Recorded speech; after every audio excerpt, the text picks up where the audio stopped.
I love living with a roommate, but it's really hard when your roommate doesn't have a life and is always home because I feel to some degree, not just always home, but always in the shared space, like always in the living room, always in the kitchen, etc. These areas that we kind of cohabitate.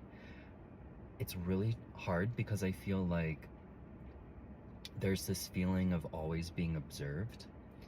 And I feel like when you never have any time or space to just drop the mask or be totally, fully yourself without being observed, without being witnessed by someone, I feel like that is a form of psychological torture, certainly psychological claustrophobia, because I don't know. I feel like it you know, stresses the nervous system when you're being witnessed, when you're being observed.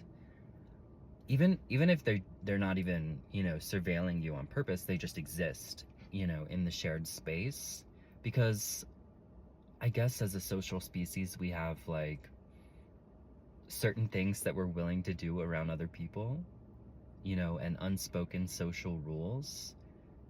Uh, and then certain things that we can only really do when we're fully alone and have privacy.